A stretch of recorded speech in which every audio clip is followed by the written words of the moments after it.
Imagina que estás tan abrumado de ser el presidente del país más poderoso del mundo y todo lo que quieres es jugar golf. Vas a Escocia para que no te pregunten sobre los archivos Epstein, pero apenas bajando del avión. Immediately after getting off the plane today in Scotland, he was asked about Epstein.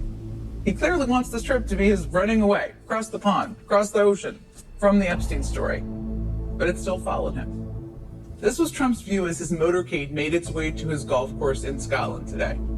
One sign there reading, "Release the files, you lying jobby." I don't know if I'm pronouncing that right, but jobby, J-O-B-B-I-E, which I learned today is Scottish slang for poop, so there's that. In case that's useful for anyone out there this weekend, now you know. Jobby, poop. This man's sign reads, "This is not Pedophile Island, you are not welcome here." That's what it says.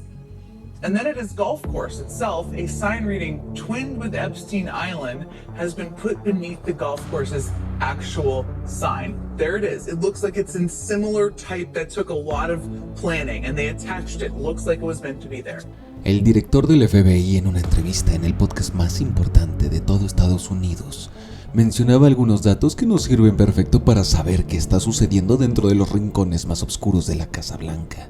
Como no se mencionaría públicamente ninguna parte donde estuviera Donald Trump para no revictimizar a las víctimas, que si bien es un argumento válido, no hay por qué mencionar a las víctimas ni mostrar los videos grotescos donde son maltratadas. Hasta una narración escrita sin nombres de víctimas, como ya se ha hecho en otros casos, pudo haber sido una salida. Parece ser que para el FBI esto es muy difícil. Bajo el título del director del FBI, Kash Patel, nos narra lo siguiente en el programa de Joe Rogan. Has always been that there's video. But what about the video from the island? Again, we're going to give you everything we can, and people have to remember, we're not going to re-victimize women. We're not going to put that shit back out there. It's not happening, because then he wins. Not doing it. You want to hate me for it? Fine. Again, logical play out.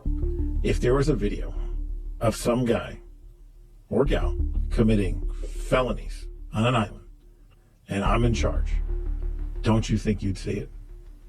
Right, if you have it. Right. But you can't say that you have it. No, we're giving you everything we have. And is there video from the island? Not of what you want. So this narrative might not be accurate, that there's video of these guys doing this. Exactly. Have you guys reviewed everything that you have? Almost. Yes, we have, and now we're figuring out how to put it out. Una víctima habla de cómo Jeffrey le confiesa tener un video de ella, y de bote pronto nos menciona a Donald Trump y cómo este la manoseó en su oficina, agregando una crítica al sistema y su trato con las víctimas como la falta de transparencia. Kind of like the very end for me when I stopped dating Jeffrey, when he looked at me and said, I have, video of you undressing in a bedroom in the brownstone. And it was something along the lines of, "It's the most beautiful thing I own," or "It's the most beautiful thing I've ever seen." And that just, that was when there were, being groped, being led into Donald's office to be groped by him was bad enough. And I probably was young enough and confused enough where maybe I was still questioning. But when he said to me, "I have video of you undressed in a bedroom in my house," and it was so creepy and so dark. And so, I've wondered ever since, where is that video? Was he lying? Does it exist? I know everyone's very focused on lists, right? Where are the lists? But my question is, what's in all those files that the government has, the DOJ has? And, is there video of me? I'd like to know if it exists. I think I speak for all the other victims who have come forward and wonder if there's video of them. I think we'd like to know, absolutely there's no video, or there is, and this is where it is.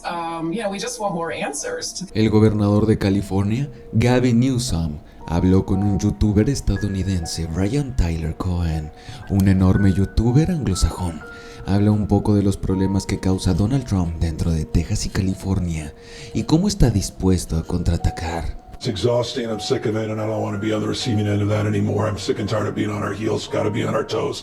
It's not about, fighting back. It's about leaning forward, and it's about setting the tone and tenor. I'm sick of this party needs to wake up. These guys aren't screwing around. And I say this not in literal sense, but they're assassins when it comes to the way they weaponize grievance and the way they play politics. Yeah. Enough. I mean, what more goddamn evidence do we need? Excuse my language. I mean, they've rolled back the last half century. In real time, that's just 6 months. Right. Can you imagine this guy having an additional 42 months with no system of checks and balances, no oversight? I mean, seriously, the hell else more evidence do you need? This is an existential moment. And so Democrats, if we want to have a party, if we want to be functioning, not just as a party, but as a democracy, and we want a system of checks and balances, we believe in the rule of law. If you believe in popular sovereignty, this is not about popular sovereignty. This guy wants to wire. He tried to break this democracy, tried to light it on fire on January 6th. He just made a call to the governor of Texas saying, in this case, not find me the votes, but find me new seats to rig the game. If we want to still be in this game, we need to disabuse ourselves, disenthrall ourselves of the status quo in the past. We have got to enter a new mindset, and we've got to get back on this playing field, and we've got to do it with the kind of vigor that our kids and grandkids deserve, that liberty and freedom deserves, this moment the founding fathers deserve, the principles that define the best of Roman Republic and Greek democracy. That's on the line unless we stand the line and stand guard of this democracy, and that means we got to go on offense. No more defense, go on offense, fight fire with fire. So you ask me, am I in? I'm all in.